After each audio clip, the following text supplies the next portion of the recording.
자, 2부에서 다시 만나겠습니다. 1부 여러분들이 어떻게 보시고 어떻게 이해하셨는지요? 7부까지 이어지지만 짧은 내용들이니까 여러분들이 꼭 끝까지 경청하시고 그 가운데 우리가 함께하는 가운데 함께 얻어가는 내용으로 시작합시다. 2부에서는 우리의 출생 그리고 살면서 어떻게 병이 오는가에 대한 내용을 함께 살펴보도록 하겠습니다. 저희가 함께 지금 알아보고 있는 모든 내용은 의료법 행위와는 무관한 내용이라는 걸 잊지 마시기 바랍니다. 그 내용이란 우선 단순한 내용을 쉽게 배울 수 있다는 점, 실생활에서 응용하는 생활 건강 응용 방법이 있다는 것, 중요한 건 언제 어디서라도 실전에 사용이 가능합니다. 부작용이 전혀 없습니다. 재밌는 건 지금 배워 지금 당장 실전에 이용할 수 있습니다. 제발 부탁드립니다. 우리 몸 바로 알아 내 몸 건강 내가 지킵시다라는 그런 내용을 가지고 함께 알아보는 거 참고로 이해하시기 바랍니다. 여러분 다 아시는 생로병사 사람은 태어나 병들어 늙어 죽어간다는 사실을 이야기하고 있죠. 그런데 한번 짚고 넘어갑시다. 이 말이 맞는 말일까요? 아니면 다시 한번 생각해 볼 필요가 있을까요? 저는 그래서 이 부분에 대한 것을 건생청로라고 다시 바꾸어 함께 나누고 싶습니다. 건강한 태어남, 건강한 생활, 그리고 젊음으로 늙어가자는 뜻인데 나의 노력 여하에 따라서 어디에 어떤 문제가 병들기 시작하여 어디에 어떤 문제로 병들기 시작하여 결국은 죽음에 이르는지를 함께 살펴보자는 이야기입니다. 여러분들의 희망을 드리겠습니다. 왜냐고요? 내 평생 건강은 복잡한 것이 아니라 단 하루 속에 하루의 일과 속에 하루 24시간 속에 있다는 것을 여러분들에게 꼭 먼저 말씀드릴 터이니 그 하루 24시간만 제대로 찾아보면 큰 문제에 대한 모든 것까지도 얼마든지 해결 방법이 그 안에 들어있다는 것을 먼저 말씀드리겠습니다. 24시간이 30번 반복하면 한 달입니다. 한 달 지났죠. 한 달이 12번 지나니까 1년이 되잖아요. 그런데 만약 예를 들어서 내가 100평생을 살다 갔다.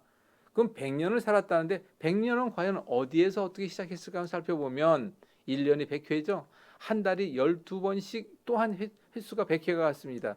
더 중요한 건 하루 24시간이 100년 동안 반복됐다는 사실입니다. 반복은 반드시 무엇을 낳습니까? 습관을 낳잖아요. 습관은 반드시 결과치로 올바른 습관과 잘못된 습관을 만들어내어 올바른 습관은 건강의 지름길일 것이요. 잘못된 습관은 반드시 질병말을 가져오게 됩니다. 그럼 하루 속에서도 그 일과라는 것을 우리가 어떻게 복잡하게 생각하지 맙시다. 단순하게 몇 가지 살펴보면 하루 3끼 먹어야 합니다. 이 부분에 식이요법, 영양요법 등등이 들어가게 되어 있죠. 1평의 3분의 1, 하루에 3분의 1, 8시간 자야 합니다. 그리고 8시간은 적어도 일을 해야 합니다. 그리고 적어도 그 나머지 가족과 함께하는 시간이 있어야 합니다. 그리고 그 가운데 저는 운동을 굉장히 중요하게 여기고 있죠. 그리고 매일 아침에 반복된 기상 시간에 나의 건강을 체크할 수 있는 방법으로 앞으로도 말씀을 드리겠습니다. 자, 그런데 우리가 태어났다. 그러면 과연 우리 몸의 문제로 인하여 그 질병이 시작되는 것이 어디에서부터 시작되고 있는지에 대한 것을 여러분들 어쩜 이게 처음 들으셨을 내용인데 이 내용에 대한 것이 가부에 대한 것을 옳고 그름에 대한 것을 여러분들이 함께 생각해 보시기 바랍니다. 사람이 태어났습니다. 태어나고 나면 반드시 먹어야 합니다. 그래서 모유를 먹기 시작하죠. 그런데 사람은 모유를 먹고 난 뒤에 아무튼 먹었다 그 뒤에 문제가 올 수 있다면 우리 사진에 있는 것처럼 토할 수도 있고 설사할 수도 있다는 건 여러분 다 아실 겁니다. 그럼 토한다는 것은 어디에 문제일까요? 바로 위장이잖아요. 설사한다? 변비가 있다? 어디에 문제일까요? 많은 것도 문제가 되지만 대장이잖아요, 주로. 그러면 갓 태어난 아이가 오십견이 왔습니까? 디스크가 왔어요? 당뇨병이 온 건 아니잖아요. 살펴보면 인간이 제일 먼저 병이 시작된다는 것은 먹음으로 인하여 토할 수 있고 설사할 수 있다는 것인데 토하고 설사하는 것은 바로 내장에 관계됐다는 것입니다. 사람은 태어나 어디부터 문제가 생기느냐? 바로 내장이라는 것입니다. 이 아이가 5살이 됐어요. 말을 합니다. 이제 그 아이가 어깨 아프다고 합니까? 디스크 왔다고 얘기합니까? 손발이 저리다고 합니까? 말을 하나 안 해도 결국은 배 아프다는 얘기를 합니다. 배가 아프다는 것은 배 겉이 아픈 것을 의미하는 것이 아니라 뱃속이라면 뱃속에 무엇을 가리키는 걸까요? 아마도 내장이죠. 역시 5살 아이도 토하고 설사하고 변비 외에는 큰 문제는 없죠. 10년이 됐으면 10살이에요. 10살 아이가 배 아프다, 토를 한다, 설사를 한다는 것 이외에 간혹 열이 나거나 이런 것이 있죠. 무엇이 있습니까?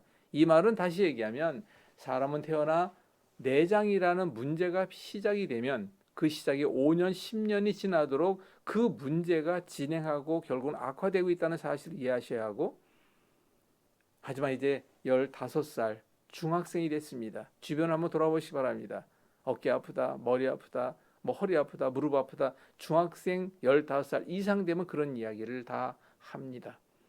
그런데 여기서 우리가 살펴볼 것은 약 15년이라는 세월, 좀 적어두란 얘기예요. 적어도 15년이라는 세월이 지나야 내장의 문제가 진행 악화되어 그 거치라는 머리, 팔, 다리, 어깨, 무릎 등등으로 표현되고 있는 증상이 드러나고 있다라고 말씀을 드리는 것이니까 이해하시고요. 이걸 다시 한번 살펴보게 되면 사람은 태어나 유전적 또는 환경 여건 등에 의해서 가장 먼저 내장에 문제가 온다는 걸 말씀드린 내용이죠. 특별한 경우를 제외하고는 어디에 어떤 문제가 발생했을 때 질병이 대부분 내장에서 비롯되고 있으며 우리 몸 전체의 모든 문제는 그로하여금 내장과 연관되고 있다는 사실을 꼭 짚고 넘어가시기 바랍니다. 사람은 태어나 백조개가 되는 우리 몸의 세포를 먹여 살리기 위한 방법으로 반드시 모유를 먹고 피를 생산하기 위한 내장이라는 오장육부에서 이 일을 무조건 시작했죠. 바로 이것을 우리는 기본대사 또는 기초대사라고 부릅니다. 이 일을 진행하다 보면 여러 가지 이유에 의하여 부득이 문제가 생길 수밖에 없는데 그 여파가 곧바로 드러나게 되는데 그것을 일단 스트레스에 관계된 것은 여러분들이 다 아실 겁니다. 그 스트레스 등에 의해서 발생된 여파가 곧바로 내장이 전달되면서 내장과 연관된 우리 몸의 겉의 질환까지 진행되고 있다는 것을 우리는 여기서 좀 살펴보고 넘어가야 합니다. 그렇기 때문에 이 점을 잊지 맙시다. 머리부터 발끝 어디에 어떤 고장과 문제가 있다 할지라도 그 시작은 반드시 원인이라는 것과 함께 오장육부 내장이 출발하고 있다는 것이고, 내가 스스로 모든 질병을 느끼기까지는 반드시, 표현되기까지는 반드시 진행의 시간, 악화 과정을 거쳐야만 비로소 몇 년이라 그랬죠? 15년 이상이에요. 근데 내가 만약에 나이가 50이다. 15년만 된 게 아니잖아요. 이러한 것을 우리는 병의 진행 역사, 줄임말로 병력이다라고 하는데, 질환마다 표현되는 증상이 다 다를 수밖에 없는 이유가 바로 내장의 어느 내장과 어떻게 문제가 되고 있는지에 대한 것을 알면 쉽게 이 부분을 이해할 수가 있죠. 여러분들이 이 그림에서 보시는 것처럼 아시는 분은 아시겠습니다만은 우리 몸 겉에는 내장이라는 오장육부, 이것을 육장육부라고 표현합니다. 정확히는 우리 몸에 있는 육장육부 내장이 흘러가는 길이 있습니다. 그것을 경락이라 하여 12경락이다라고 부르고 있죠. 이거 그냥 쉽게 이해합시다. 우리 몸 겉에 흘러가는 12경락은 과학적으로도 이미 증명이 다 됐고, 우리 몸에 기가 흐르고 있다는 것도 과학적으로 벌써 오래전에 증명이 됐습니다. 그러니까 다시 얘기해서 우리 몸에 간의 길이 있다, 위장의 길이 있다, 심장의 경락이 있다, 대장의 경락이 흐르고 있다. 그리고 거기에는 중요한 정류장이라고 하는 경혈자리가 있는데 그 모든 것들은 그 오래전에 개발해 놓은 것지만 지금 다 과학적으로 증명이 되고 있습니다. 이 말을 다시 정리합시다. 내장에 문제가 생기면 그 내장의 문제를 그대로 안고 가는 것이 아니라 우리 몸 밖으로 버리기 위하여 우리 몸은 일을 하는데 그것을 기전이다라고 이야기하죠. 그런데 그 우리 몸 겉으로 버릴 때 아무데로나 버리는 것이 아니라 우리 몸에 정확히 흘러가는 육장육부 내장의 길 그곳에 이상이, 예를 들면 내가 간에 이상이 있다, 간이 진행하고 악화되었다, 그럴 때 바로 우리 몸의 간의 길이라는 간 경락상의 어딘가에는 반드시 문제가 옵니다. 그 문제라는 건 반드시 통증이라는 아픔을 동반합니다. 이걸 다시 역으로 얘기합시다. 어떤 사람이 왔는데 그 사람이 어디가 아픈데 그걸 보니까 대장이 흘러가는 길이에요.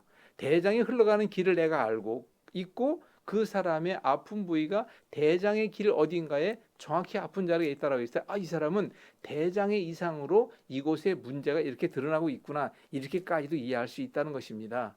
좀 더 쉽게 표현해 드렸지만 아무튼 이런 내용은 앞으로 자세히 또 말씀드리니까 일단 넘어갑시다. 방금 드린 내용으로 우리가 이 점을 좀 생각해 봅시다. 우리는 반드시 뭐라고 얘기하느냐?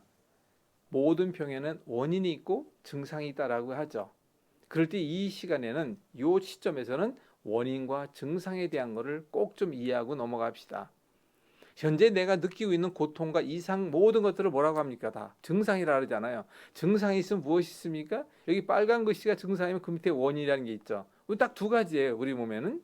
그럴 때 이 증상과 원인은 우리 몸에 드러나죠. 그럴 때 몸을 또 구분해 봅시다. 우리 몸은 반드시 겉이 있으면 속이 있죠. 앞서 말씀드린 오장육부 내장이라는 건 몸통이라는 겉에 통에 속에 담겨져 있는 거죠. 그러니까 내장이라는 오장육부의 개념은 속에 있는 개념이요. 그것을 담는 통은 겉에 있는 개념이라면 몸통은 겉이요. 겉에 붙어 있는 머리, 팔, 다리, 몸을 세워주는 척추, 그리고 머리에 있는 부분에 눈, 코, 입, 귀 등등은 다 겉의 개념이에요. 자, 우리가 한번 살펴봅시다. 사람은 태어나 제일 먼저 어디에 문제가 온다 그랬죠? 내장. 그래서 그것이 원인이에요. 시작이니까. 그런데 그것이 10년, 15년, 20년 경과하여 우리 몸 겉으로 드러나 통증으로 이상현상으로 보이는 것을 우리 뭐라고 하죠? 증상이라고 합니다. 근데 그것이 주로 어디에 많이 나타날까요? 한번 생각해 봅시다. 머리 아프죠? 눈, 코, 입, 귀 아프잖아요. 팔, 다리, 허리, 척추, 무릎 아프잖아요. 바로 이런 것들을 우리가 겉에 있는 증상이요. 그 원인적인 것은 내장이라는 오장육부와 역할을 내고 있다. 이렇게 생각하시면 될 것입니다. 그럼 이것을 다시 한 번 더 짚고 넘어가겠습니다. 우리는 오장육부의 한 일을 소화, 대변, 소변, 호흡이라고 얘기하고 있죠. 이걸 우리 기본 대사라고 합니다. 이 기본 대사의 결과는 혈액순환이에요. 혈액순환 유무의 결과는 우리 몸에 저항력이라는 면역력이 있느냐 없느냐, 이건 다른 말로 힘과 원기라고 하죠. 그래서 저는 이걸 앞으로 원기와 저항력 더 붙이면 원기와 저항 면역력 이렇게 됩니다. 이것이 잘 될 때, 즉 기본 대사인 소화, 대변, 소변, 호흡 등등이 잘 될 때 사람은 건강인이라 할 수 있고, 이 부분이 안 될 때 질병인이라 할 수 있다는 것이 바로 내장 기능의 조화다, 부조화다, 이런 내용을 살펴볼 수가 있죠. 앞으로 또 말씀드리겠습니다만은 내장의 기능의 조화를 위한 조절 능력은 두뇌로부터 척추신경을 통한 자율신경계에 의해서 조절된다는 걸 미리 한번 넘어갑시다. 자, 기본 대선 결국은 뭘 하기 위한 걸까요? 바로 소화대변, 소변, 호흡 등등 뭘 만들기 위한 걸까요? 바로 피를 만들고 돌리고자 하는 일이 아닙니까? 우리 몸은 결국 죽는 그 순간까지 피를 만들고 돌려 몸 전체의 세포를 먹여 살려 하기 때문에 그렇습니다. 중요한 것은 깨끗한 피를 만들기 위한 여러분들 한 사람 한 사람 생활 전반의 습관 등이 그만큼 중요하다는 것이 의미하는 것이고요. 이를 기본 대사라 하는 이 기본 대사가 잘 되어야 깨끗한 피를 생산하여 몸 전체의 세포에 공급해주고, 그럴 때 비로소 우리 몸은 건강을 유지하게 되는 것이다. 그런 이야기가 되는 것이죠. 그렇기 때문에 그 모든 문제의 실마리를 풀어가기 위한 것이 여기에부터 시작이 돼야 한다는 것인데, 본 과정에서 바로 이런 문제들을 아주 쉽고 재밌는 방법으로 정확히 풀어갈 것을 우리가 모두 체험하면서 평생 건강 홀로서기는 가능해진다는 것을 말씀드릴 수 있습니다. 혈액 생산을 위해서 기본 물질이다. 꼭 세 가지는 아닙니다만은 우선이 되는 세 가지가 바로 산소, 물, 영양 물질입니다. 그래서 깨끗한 피인지 아니면 그렇지 못한 피인지는 얼마든지 확인할 수 있고요.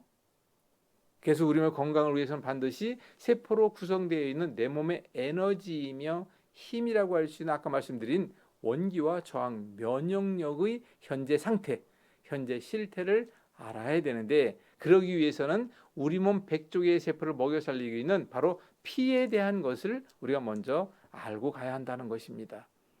그러면 과연 깨끗한 피를 생산하기 위해서는 어떻게 해야 될까? 깨끗한 피를 얻기 위해서는 어떻게 해야 되는지는 그것이 바로 어디에서 어떻게 만들어지고 있는지를 알아야 합니다. 어떤 원리로 우리 몸 전신에 운행되고 있는지도 알아야 합니다. 그것을 먼저 정확히 알고 자신이 돕기, 즉 내가 내 몸을 돕기 시작했을 때 건강은 시작된다고 볼 수 있습니다. 그러면 그 시작은 무엇부터일까요? 먼저 재료입니다. 먹는 음식이 되겠죠. 그리고 이것은 어디서 피를 만들고 있을까요? 두뇌의 도움으로 내장에서 만들고 있다는 건 다 아시죠? 그리고 그 깨끗한 피가 만들어지고 있는지에 대한 유무는 이제는 여러분 꼭 잊지 마시기 바랍니다. 대변으로 얼마든지 확인할 수 있습니다. 그래서 이 대변의 문제를 3부에서 자세히 살펴보는데 일단 그럼 보겠습니다. 피 생산을 위해서 우리 몸에서 쉼 없이 일하고 있는 세 개 기관이 있습니다. 우리 몸 전체 100조 개의 세포를 전체를 통제 관리 조절하고 있는 두뇌가 있죠. 그리고 우리 몸 100조 개의 세포를 먹여 살리기 위한 내장의 움직임이란 일이 있죠. 그리고 두뇌와 내장을 연결하는 척추신경계라는 것이 척추와 함께 있죠. 바로 이 세 가지가 중요한 기관인데 정리하겠습니다. 2부에서 요점은 일평생은 단 하루의 반복 속에 있다. 그리고 모든 병의 원인은 내장 기능의 정상 유무가 관계하고 있다. 병이 진행하는 시간은 병력이라는 반드시 진행 시간 유무가 있고 그 악화 유무에 따라서 우리 몸 겉으로 드러나고 있는 것이 다른 말로 표현되고 있는 증상이다. 나의 현주소다. 이렇게 이해하시면 될 것입니다. 근데 대부분은 증상 해소에만 전념할 것이 아니라 아픈 통증에만 눈에 보이는 어떤 문제만 해결할 것이 아니라 그 원인과 함께 해결해가는 지혜가 필요함을 잊지 않으셔야 합니다. 그렇기 때문에 3부에서는 질병의 원인과 증상에 이르기까지의 전 과정을 살펴봅니다. 누구도 부인할 수 없는 내용을 쉽고도 재미있게 실생활에서 모두 체험이 가능하도록 안내하고 있습니다. 잊지 마시기 바랍니다. 3부가 기대되시죠? 3부에선 더 재미있고도 유익한 내용으로 여러분들을 만나겠습니다. 3부에서 만나겠습니다.